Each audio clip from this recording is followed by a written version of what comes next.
En la meseta de Giza, Keops y Kefren superan casi en 80 metros a su hermana pequeña, la pirámide de Micerino. Esta pirámide tiene algo único. Micerino tenía una visión distinta a la de sus antepasados. Prefiere centrarse en lo que hay en el interior, en las cámaras. Micerino, el tercer constructor de Giza, se diferencia de sus predecesores por sus innovaciones arquitectónicas.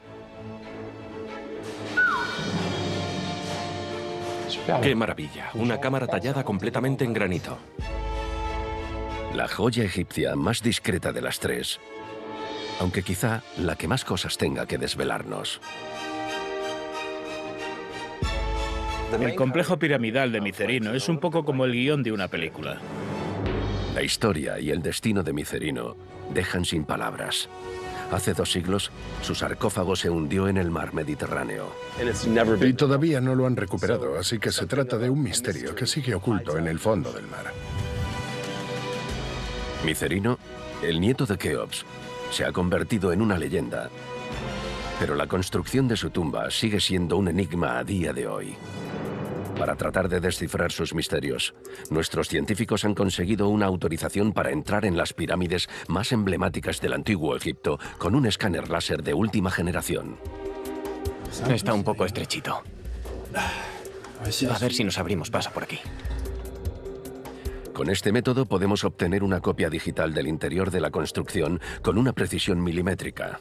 Con pocos cliqueos se toman medidas que serían difíciles de conseguir sobre el terreno. Estas nuevas herramientas van a proporcionarle a nuestros expertos nuevas pistas en esta investigación científica que comenzó hace 200 años.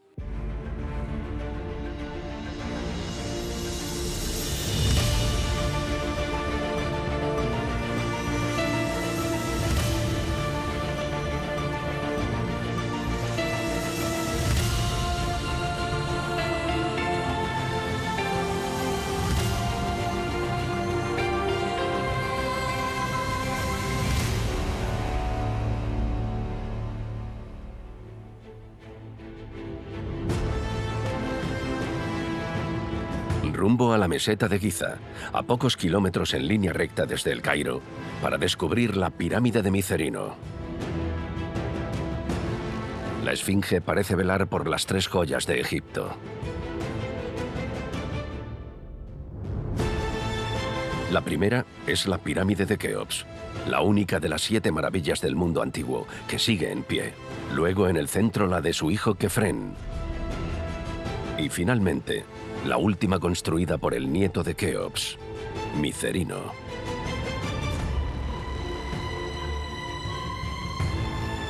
La primera cosa que la diferencia de sus 2 hermanas es su altura. ¿Por qué el tercer rey de la meseta de Giza mandó construir una pirámide más pequeña que las de su padre y su abuelo? Las razones se desconocen, pero hay quien dice que no había espacio suficiente en la meseta de Giza para que Micerino construyera una pirámide tan grande como las de sus predecesores. La pirámide de Keops está formada por entre 2,5 millones y 3 millones de bloques. Calculamos bastantes menos para la de su nieto. Aproximadamente constituye una 10ª parte del volumen de la pirámide de Keops. Y aunque pueda parecer diminuta, en realidad la pirámide de Micerino es bastante grande. Una 10ª parte del volumen de la Gran Pirámide.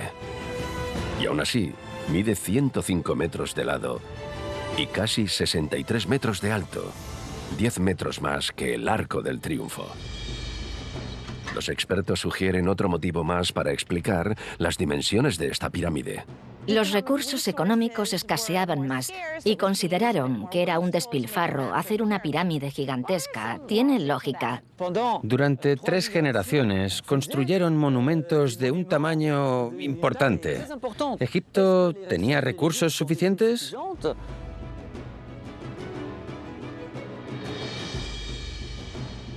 Probablemente ya habían abusado de los recursos del país con Keops, y luego aún más para la pirámide de Kefren. Su abuelo mandó construir la pirámide más grande de Egipto. Keops movilizó tantos recursos que al país ya no le quedaban más para las siguientes generaciones. Tenían que gastar una inmensa cantidad de energía y concentrar todos los recursos del reino en un proyecto nacional que no iba a generar nada de dinero. Inevitablemente, este tipo de proyectos tiene sus límites. Llega un punto en el que tienen que parar. Con Micerino llega a su fin la era del gigantismo. El Imperio Antiguo atraviesa un periodo de transición. Sin lugar a dudas, todo esto estaba ocurriendo mientras una élite ganaba poder. Una élite que luego conseguiría acabar con la omnipotencia del faraón, que sí que contemplamos en los reinados de Kefren y Keops. Creo que el reinado de Micerino marca un antes y un después en este tipo de decisiones sobre lo que importa de una pirámide. Pero aún así, la pirámide de Micerino es una joya arquitectónica. Es la más delicada de las 3 pirámides de la meseta de Giza cuando la observamos en detalle.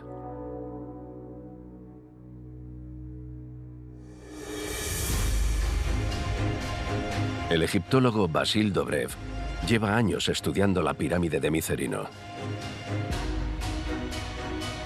A diferencia de las de Kefren y Keops, construidas con bloques de piedra caliza blanca, la pirámide de Micerino se distingue por su color rojo.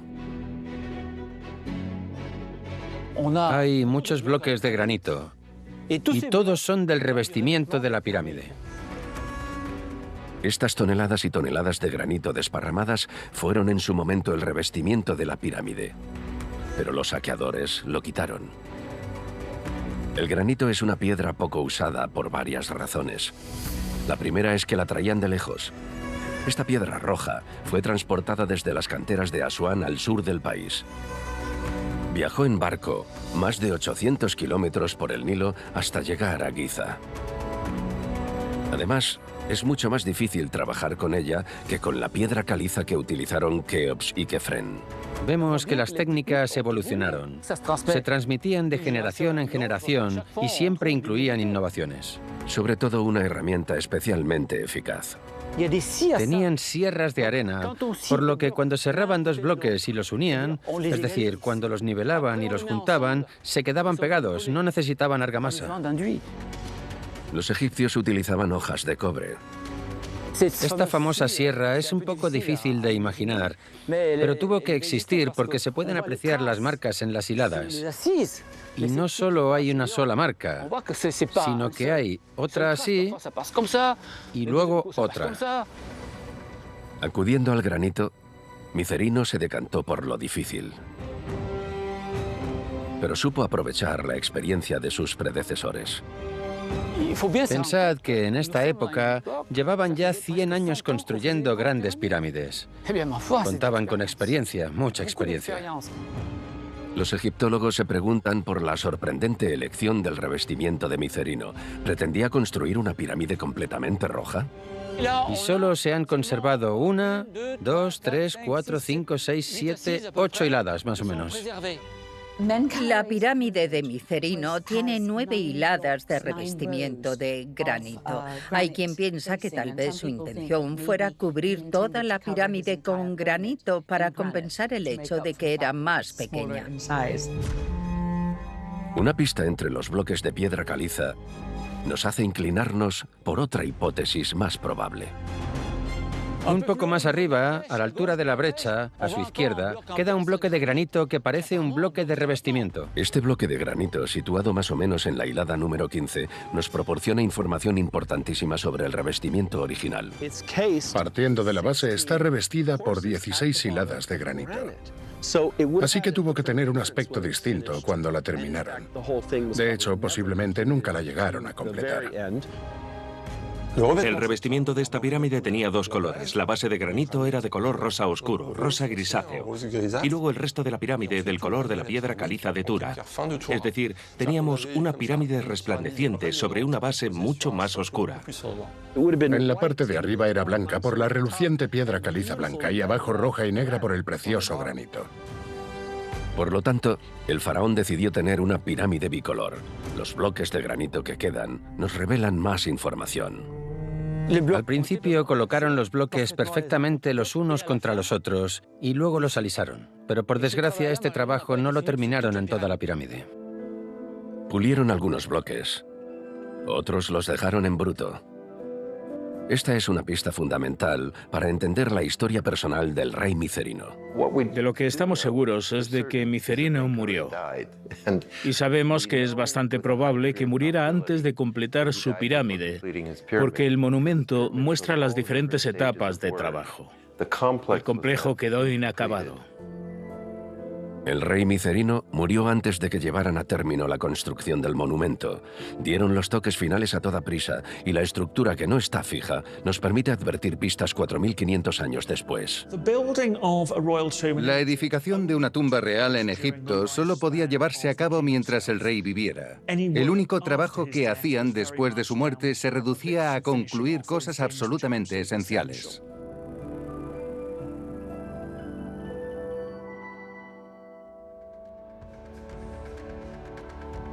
Para entender mejor la historia de la pirámide de Micerino, vamos a acompañar al egiptólogo Fran Monnier en una misión.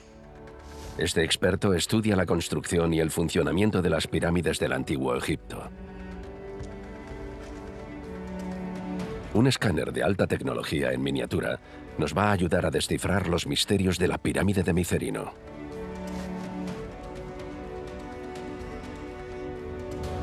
He dibujado de manera muy esquemática las cámaras funerarias de la pirámide de Micerino. Lo que sería muy interesante de escanear en primer lugar sería la antecámara. Esta cámara abandonada con todas sus características y la cámara funeraria. Si pudiéramos obtener un plano muy preciso del lugar, podríamos descubrir bastantes cosas sobre cómo construyeron los egipcios esta cámara funeraria.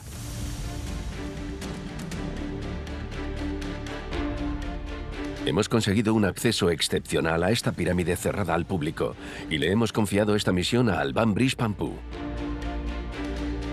La estructura interna de Micerino presenta una peculiaridad. Las cámaras funerarias son totalmente subterráneas. Alban Brice Pampou pone las nuevas tecnologías al servicio de la arqueología. Equipado con un escáner de última generación de una precisión milimétrica, va a escanear hasta los más recónditos rincones de las cámaras subterráneas como nunca antes se había hecho. Al entrar en la pirámide con el escáner, recopilaré miles de puntos que son coordenadas 3D de las paredes de la tumba. Voy a hacer un plano 3D muy complejo. El objetivo es moverme todo lo que pueda por los espacios que no son accesibles para documentar este complejo funerario. Gracias a un LIDAR de alta precisión, por primera vez en la historia, la pirámide de Micerino quizá nos pueda proporcionar nuevas pistas sobre su construcción.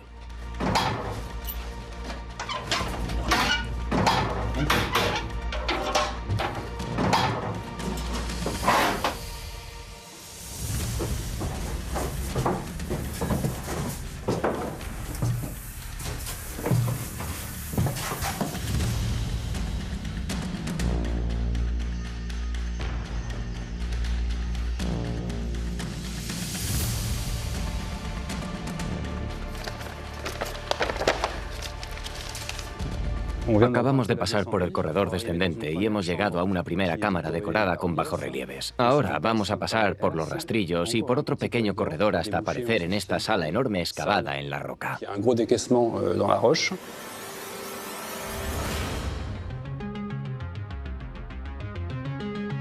El escáner puede capturar 420.000 puntos por segundo. Acto seguido analizarán los datos en París y los resultados del escáner estarán listos en unas semanas.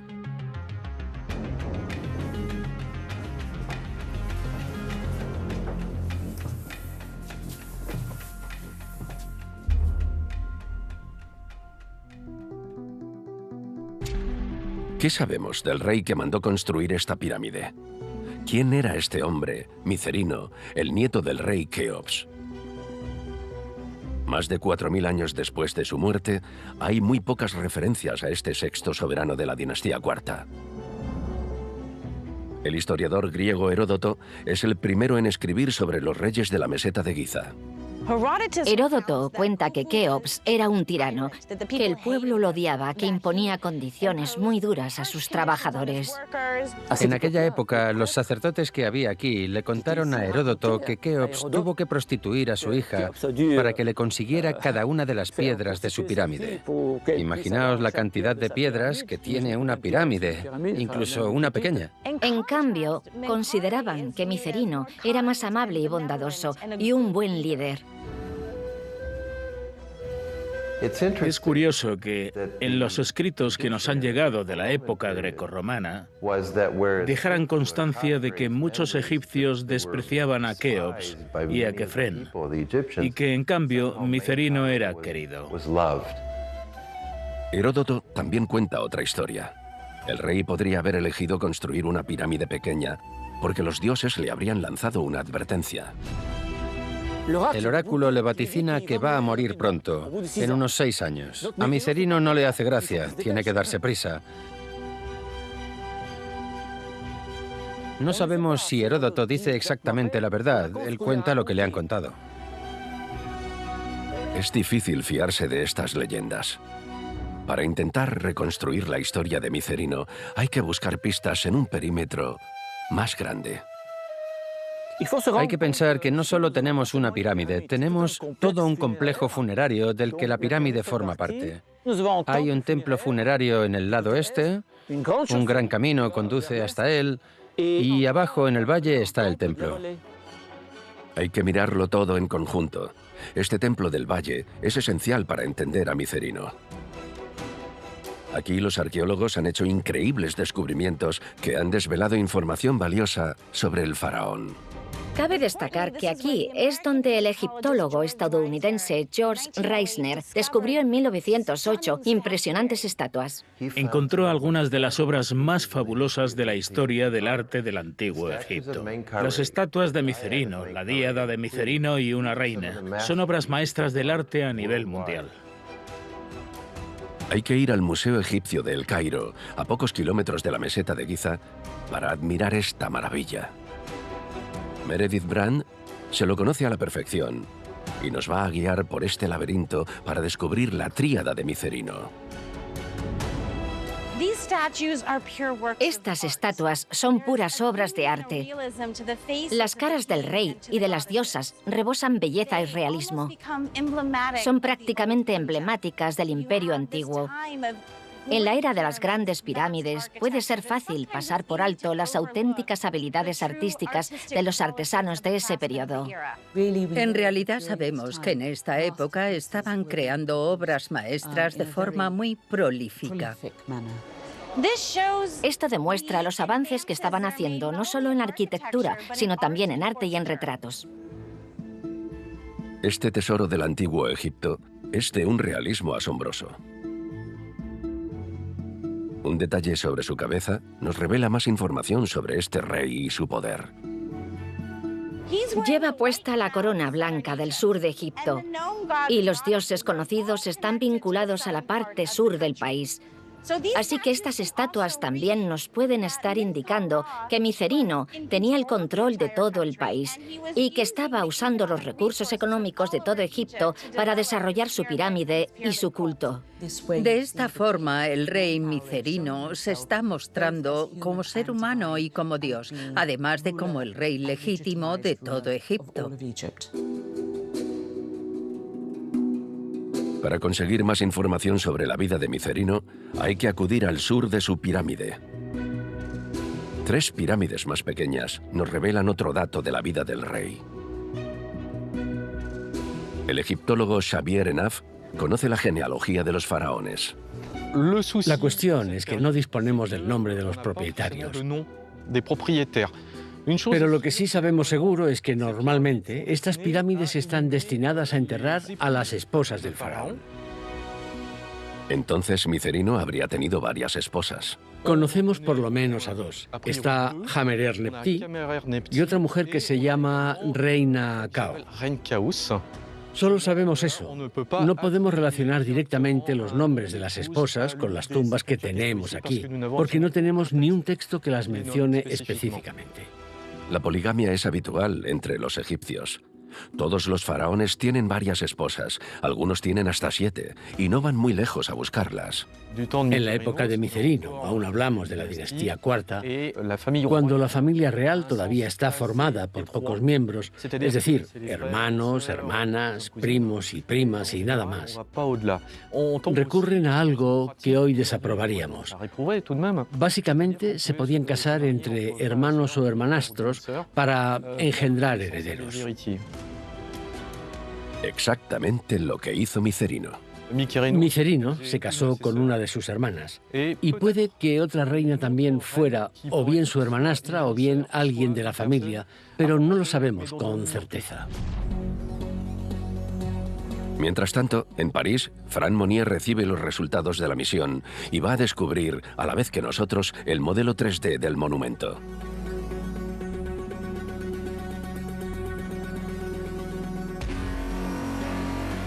El programa nos permite pasearnos virtualmente por la pirámide. El escáner revela la base de la pirámide, al nivel del suelo. Esto de aquí. También el acceso a las cámaras funerarias, aquí. Y luego un corredor descendente que desemboca en un pequeño vestíbulo. Esta vista en 3D nos revela que excavaron las cámaras funerarias en el corazón de la meseta de Giza. También vemos un corredor horizontal que conduce a una primera cámara grande y advertimos que del suelo de esta sale una especie de corredor descendente que lleva hasta la cámara funeraria que conocemos a día de hoy.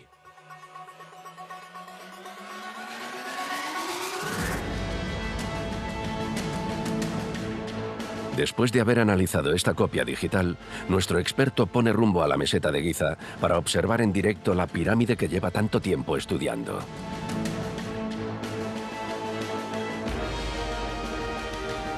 Esta pirámide tiene la peculiaridad de presentar una brecha en la cara norte. Al compararla con las otras dos pirámides gigantes que tiene al lado, parece tener una cicatriz. Esta hendidura de varios metros de alto es la marca distintiva de Micerino. Y su aparición no se remonta a la construcción. Esta brecha la hicieron los egipcios en el siglo XVIII y quizá incluso antes. Sabemos que tenían una especie de deseo de desmantelar este tipo de monumentos impíos, pero desde luego también de aprovechar la piedra caliza. No obstante, los canteros no tenían nada que hacer ante este mastodonte. Los egipcios se dieron cuenta rápidamente de que demolerla iba a requerir una desorbitada carga de trabajo, así que tardaron poco en desistir. Resulta que es mucho más fácil construir una pirámide que destruirla. A pesar de los contratiempos a lo largo de los años, esta pirámide erigida hace unos 45 siglos se ha mantenido indestructible. Se empeñaron en destruirla, en aprovechar la piedra caliza y el granito, pero la pirámide sigue presentando un aspecto magnífico.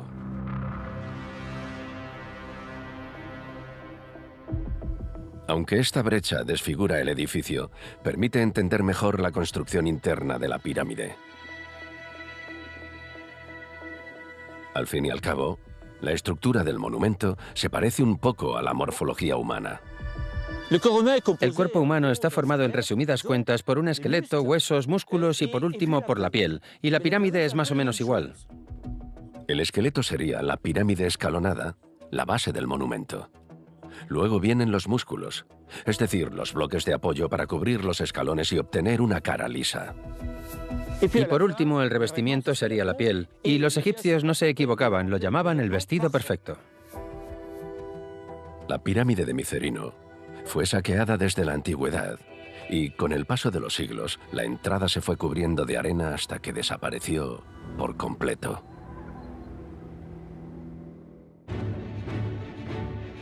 No fue hasta el siglo XIX cuando los europeos se interesaron por las pirámides y lanzaron grandes campañas de exploración. Howard Weiss era un oficial militar británico y un hombre muy rico. Se enamoró de las pirámides. Descubrió que nadie había encontrado una entrada a la pirámide de Micerino. Por lo tanto, lo que había dentro era un misterio. Se obsesionó y no paró hasta descubrir lo que había en el interior. El coronel Weiss llama al ingeniero británico John Perrin para que lo ayude en su búsqueda. Los dos decidieron que no escatimarían en nada para entrar en esta pirámide. Una parte de esta historia es un poco chocante, porque de hecho, para penetrar en la pirámide en 1830 usaron dinamita. Y creo que hoy en día no nos podemos ni imaginar a gente poniendo cargas de dinamita para explotar y descubrir los pasadizos. Nuestra egiptóloga estadounidense Meredith Brand va a acceder por primera vez a la pirámide de Micerino, siguiendo los pasos de los dos exploradores británicos.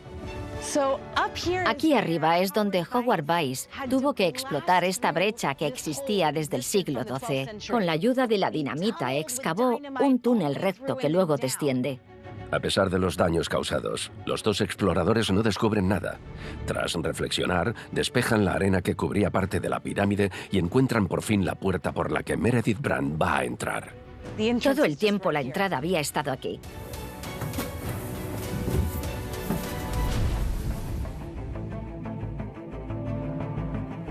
Gracias a estos planos en 3D que ha elaborado nuestro equipo, el egiptólogo Mark Lehner va a tener por primera vez una visión global del interior de la pirámide. Es estupendo poder verla gracias a la fotogrametría, porque ahora podemos girarla y observarla desde diferentes puntos de vista. Este programa permite tomar medidas que serían muy difíciles de hacer en persona. Podemos medir, gracias a la fotogrametría, el corredor descendente. Veamos cuánto mide de largo. Perfecto. Según esto, casi 33 metros. 33 metros. Esta es la distancia de la bajada que separa a Meredith Brand de las entrañas de la pirámide. Y va a descubrir un verdadero espectáculo.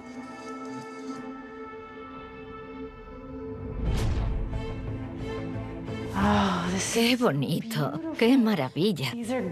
La fachada de nichos es una absoluta pasada. La esculpieron en la piedra caliza original y representa la fachada de palacio. Es muy especial estar viendo una decoración como esta en Giza, en una pirámide de la dinastía IV. Es realmente único. Micerino es el primer rey en innovar. Se desmarca de su abuelo Keops, quien no tiene ni antecámara ni paredes esculpidas en su pirámide. Este es el primer lugar por el que pasará el sarcófago del rey. Es la entrada a la estructura piramidal totalmente subterránea. Después de esta antecámara, hay que adentrarse en un largo pasillo que conduce a esta primera cámara excavada por completo en la roca. ¡Oh, wow! ¡Hala, es increíble! Imaginaos lo que tuvo que ser esto para cualquier explorador, para Howard Weiss y todos los que vinieron antes. Este pasadizo que acabo de cruzar estaría cubierto de escombros y tendrían que arrastrarse para pasar. Y entonces entran en esta cámara y se topan con este espacio tan bonito. La sala impresiona por sus dimensiones, pero si la contemplamos más de cerca, los detalles nos dejan perplejos. Esta cámara no está acabada. La piedra caliza está rugosa. ¿Para qué pudo servir esta cámara si no la acabaron? Con su ojo de experta, Meredith Brand puede descifrar las pistas. Aquí hay un nicho. Hay una parte plana. Yo diría que es el lugar ideal para colocar un sarcófago. Habría sido un sitio magnífico para enterrarlo. En efecto, esta ubicación habría sido perfecta para un sarcófago. Tendría sentido que, en un primer momento, Micerino quisiera que esta fuera su cámara funeraria. Pero claramente no la terminaron adecuadamente. Toda la piedra está muy rugosa. Y aquí no fue donde encontraron el sarcófago. Los egiptólogos formulan varias hipótesis. ¿Es un error de construcción o más bien una decisión deliberada del rey? A día de hoy, parece que el misterio de esta cámara abandonada se ha resuelto. Micerino tuvo una idea nueva, una idea diferente, y es que quería hacer otra cámara funeraria. La construcción de una pirámide empieza cuando el faraón sube al trono y se prolonga todo su reinado. No era raro que un rey cambiara de opinión, que desarrollara sus planes, que modificara cosas, que avanzara y que tuviera una visión diferente, ya que la arquitectura estaba constantemente evolucionando. Así que cambiar de opinión y elaborar un plan nuevo era bastante habitual en las pirámides.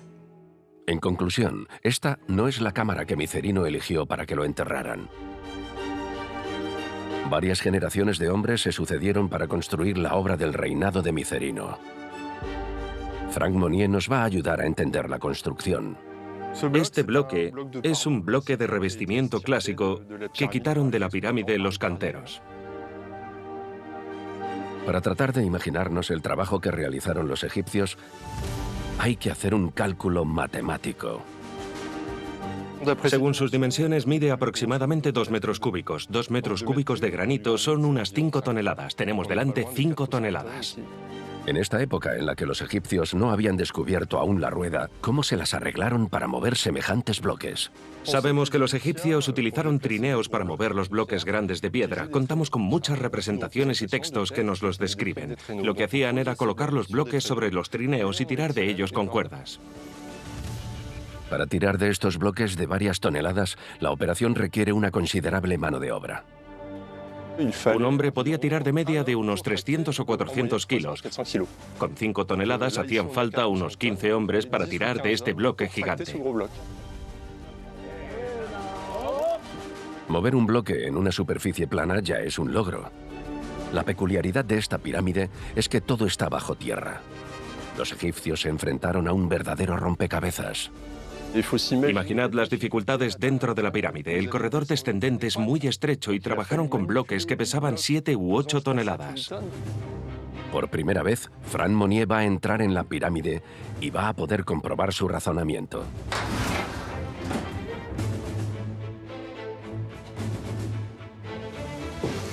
Es impresionante ver el tamaño tan minúsculo de este corredor. Es muy estrecho. Me pregunto cuál fue la técnica que utilizaron de verdad para poder controlar el descenso de esas piedras con una masa tan extraordinaria. Después de haber analizado la estructura, Franck Monnier tiene una explicación del traslado de los bloques por este túnel. Aprovecharon la pendiente y el suelo era muy resbaladizo, cosa que habían hecho a propósito para poder desplazar los bloques. Hablamos de 7 u 8 toneladas que tuvieron que controlar desde el exterior decenas de obreros que con cuerdas las dejaron bajar poco a poco hasta llegar al corredor horizontal. Tenían que controlar la maniobra 33 metros. Es un verdadero desafío al que supieron enfrentarse, aunque un desafío magnífico. El desafío no se quedó ahí. Los obreros tuvieron que tirar de ingenio para descender aún más los bloques. Los egipcios eran ingeniosos y no se rendían ante ningún desafío. Siempre encontraban una forma, puede que sencilla, pero siempre encontraban una forma para salir del paso. En esta primera cámara abandonada, Franck Monnier puede ver las huellas, las pistas que dejaron los constructores de la pirámide. Lo que es realmente único de esta cámara son estas grandes muescas que vemos en las paredes, una enfrente de la otra. Hay una muesca en este muro y la otra en el lado opuesto. Esta cámara abandonada fue un lugar de trabajo clave para la construcción de las cámaras funerarias del rey. Hay muescas por toda la cámara. Son grandes muescas circulares. Como veis, puedo meter el brazo dentro. Son bastante profundas. Tienen 30 e incluso 40 centímetros de diámetro. Estas cavidades, excavadas directamente en la roca, tenían una función particular. Básicamente son huellas que dejaron los constructores de sus métodos de construcción. Son totalmente únicas. No las encontramos en ningún otro sitio.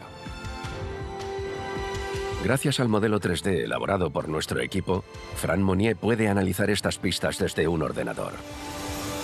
El modelo pone de manifiesto de forma clara la presencia de las muescas circulares. Al girarlo, se ven las muescas talladas en las paredes laterales de esta cámara abandonada. Y están enfrente, esta, y luego por el otro lado también las vemos. El programa nos proporciona una vista global del interior de la habitación y una mejor comprensión de la finalidad de estas cavidades. Estas muescas servían para alojar las famosas vigas de maniobra, con las que con la ayuda de unas cuerdas podían manejar los cabios, pero también el descenso del sarcófago. Estas vigas servían, sin lugar a dudas, de soporte a las cuerdas para levantar los bloques y poder transportarlos a la cámara principal de la pirámide, la que albergó los restos del rey. Meredith Brand entra en la cámara por primera vez. Oh, this is so beautiful. ¡Qué bonita! Esta es la cámara funeraria definitiva. Aquí es donde estuvo el sarcófago. Esta cámara está rematada de forma preciosa con granito. Y cuando lo enfoco con la luz, se aprecia cómo brilla un poco. Es una piedra que tiene un significado especial para el sol. También advertimos grafitis que dejaron los exploradores anteriores. Y esta bóveda. Es muy bonito y a la vez extraño que una pirámide presente una bóveda esculpida en granito. El trabajo realizado por los egipcios es excepcional. Y aún más si tenemos en cuenta las condiciones en las que trabajaron los obreros.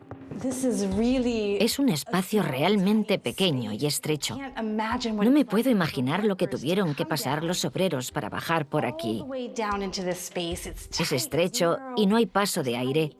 La única luz de la que dispondrían sería de velas o lámparas de aceite. Gracias al escáner 3D, Fran Monnier puede comprobar la proeza de los equipos de construcción real. Vamos a medir la profundidad de las cámaras subterráneas. Entonces, si tomamos como punto de partida la base de la pirámide, al ras del suelo, y lo llevamos hasta el punto más bajo, hablamos de unos 17 o 18 metros. Excavaron 18 metros bajo tierra, la altura de un edificio de 5 plantas. Por lo tanto, los egipcios tuvieron que excavar las cámaras funerarias a una profundidad considerable, a 17 o 18 metros bajo tierra, y tuvieron que mover bloques pesados por espacios muy estrechos. Era dificultad tras dificultad. Como visitantes, nos cuesta avanzar por las cámaras funerarias. Imaginaos a los obreros que tuvieron que colocar bloques de varias toneladas. Tuvo que ser un infierno.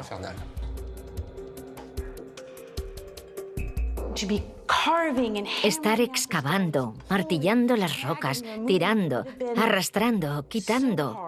A los obreros les tuvo que resultar durísimo construir este espacio, así como a los saqueadores que llegaron después y se pusieron a excavar un túnel para poder entrar, y luego a los exploradores. Este es un lugar en el que la gente hizo un trabajo agotador. Al contrario de lo que todos creen, los obreros que construyeron las pirámides de Giza con el sudor de su frente no eran esclavos.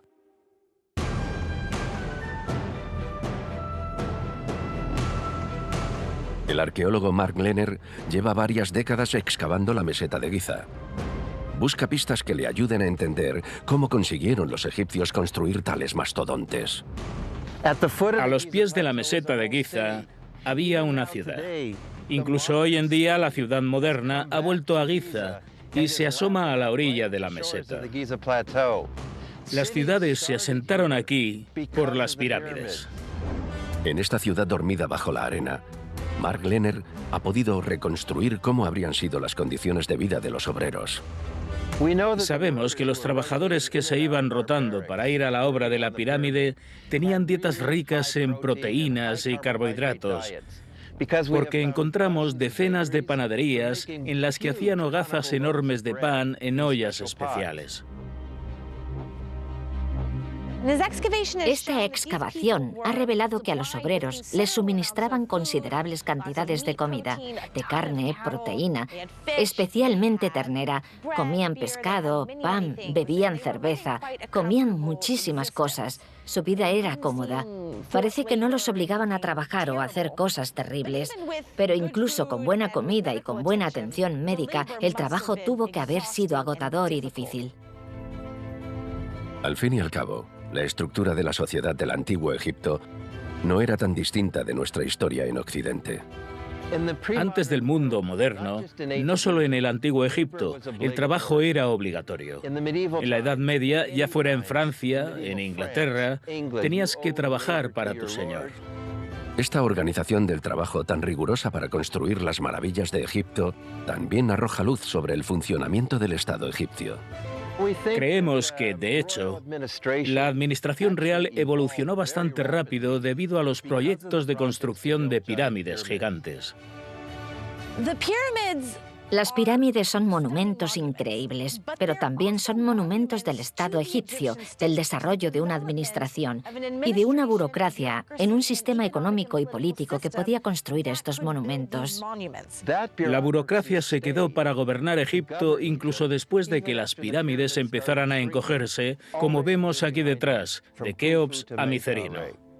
Así que la cosa no es solo la manera en la que los egipcios construyeron las pirámides, sino también cómo las pirámides ayudaron a construir Egipto, incluyendo la administración del gobierno egipcio. Los artesanos de la obra maestra no eran esclavos, y estos hombres no se rendían nunca ante un desafío.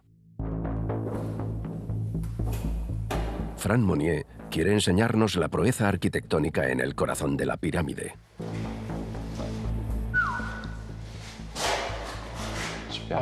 ¡Qué maravilla! Una cámara tallada completamente en granito. Algo que no habíamos visto desde el reinado de Keops. Estamos en una cámara completamente subterránea y todos los bloques que observamos los trajeron por el corredor descendente.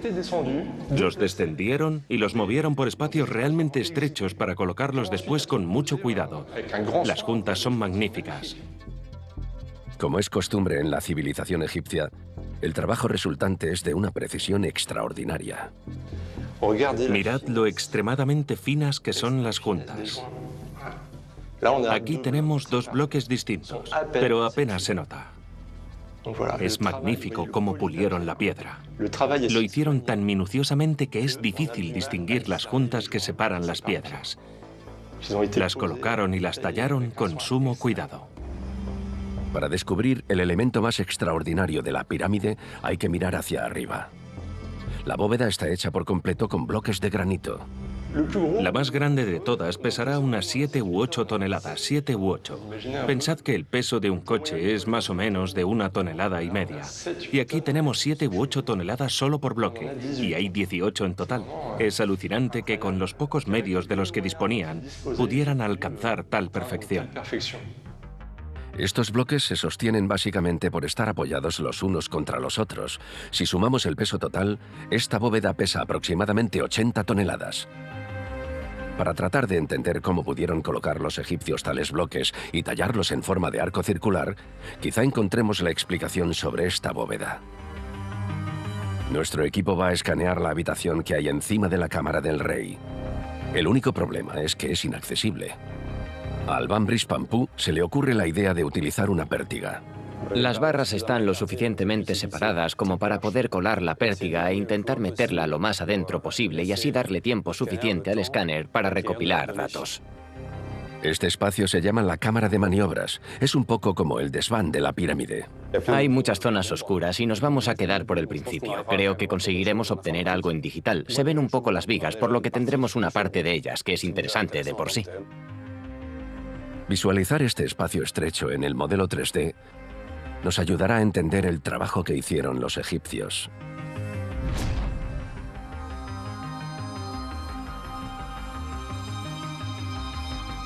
No me imagino a más de 5 o 6 hombres trabajando a la vez en esta cámara. La inteligencia superó a la fuerza. La altura del techo de esta cámara de maniobras varía entre 70 centímetros y 130 centímetros. Un espacio microscópico para mover bloques de varias toneladas. Tuvieron que encontrar métodos ingeniosos para moverlos, llevarlos a su sitio. Sin duda, algún sistema de palancas o andamios que les permitiera, de la manera más simple posible, bajar el bloque y colocarlo. Sin embargo, si esta bóveda es un éxito extraordinario desde el punto de vista técnico, no podemos decir lo mismo desde el punto de vista arquitectónico. ¿Para qué sirve esta bóveda? Estructuralmente no sirve para nada, porque no hay cargas que caigan sobre ella. La cámara es totalmente subterránea. Entonces, ¿por qué se tomaron los egipcios tantas molestias para construir semejante bóveda? La respuesta es sorprendente. Para entenderlo, hay que ver las cosas con perspectiva. La civilización egipcia se rige por 2 ejes principales. El eje del Nilo, de sur a norte, y que simboliza la fertilidad, y el eje solar, el más importante. El sol sale por el este, el mundo de los vivos, y se pone por el oeste, el mundo de los muertos. El sol es el dios creador, el que creó la vida. Los egipcios creían que había vida después de la muerte. Esa es, sin lugar a dudas, la idea principal de esta civilización. Todos los faraones construyeron sus cámaras funerarias en relación al eje solar este-oeste. Su abuelo, su padre e incluso su bisabuelo construyeron sus cámaras en el eje este-oeste. Gracias a las vistas 3D obtenidas en la misión, Basile Dobrev va a poder observar en detalle una de las peculiaridades de la cámara de Micerino. La cámara funeraria está exactamente en el eje norte-sur. Micerino es el único rey que eligió este eje. ¿Por qué esta elección tan inusual? La razón está relacionada con la bóveda. Giró su cámara para poder representar esta bóveda celeste. La bóveda celeste es así porque el sol sale por el este y se pone por el oeste, y por eso hace la bóveda de este a oeste. Es justo lo que representó Micerino. La explicación es, por lo tanto, simbólica. Micerino se decantó porque lo enterraran con una representación del cielo sobre su cabeza. Desde este momento, los reyes empiezan a incluir estrellas, estrellas del norte, todas esas estrellas incansables que son indestructibles. Micerino se va a convertir en una de ellas cuando suba al cielo. La elección de Micerino es inédita. Es el precursor de una nueva moda que inspirará a otros reyes, como Pepi II. Su pirámide es la única que conocemos de la dinastía IV del Imperio Antiguo, que incluye esta bóveda celeste. Más tarde, en el Imperio Medio, comienzan a imitarla.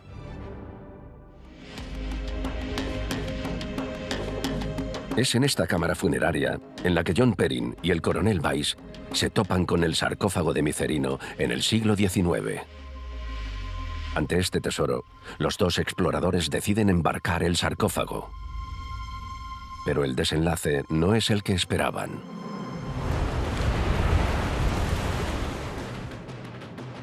Lo subieron a un barco llamado Beatrice rumbo al Museo Británico. Desde Giza, el navío atraviesa el delta del Nilo hasta su desembocadura en el mar Mediterráneo. Desde ahí emprende un largo periplo. Bordea las costas de las actuales Libia, Túnez y Argelia hasta llegar a Marruecos. El barco tiene que cruzar el estrecho de Gibraltar para llegar al Océano Atlántico. Pero de repente... El barco se hundió en una tormenta y el sarcófago acabó en el fondo del mar junto con el barco. Así que actualmente el sarcófago de Micerino se encuentra en el fondo del mar. Y todavía no lo han recuperado. Así que se trata de un misterio que sigue oculto en el fondo del mar. La historia de Micerino es rocambolesca, digna de un guión de película. Es prácticamente como una película. Tenemos esta especie de héroes villanos, Weiss y Perrin, que por una parte tienen la misión de hacer una investigación científica, pero que por otra parte han destruido parcialmente la pirámide. Y luego llega el giro de los acontecimientos y pierden el sarcófago. Es más bien dramático. Este sarcófago sigue desaparecido a día de hoy, pero quedan rastros de él en la cámara funeraria de Micerino.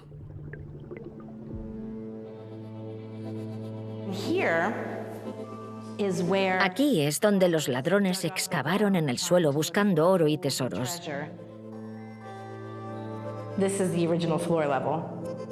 Este es el nivel del suelo original. Y luego en esta zona excavaron todo lo que pudieron.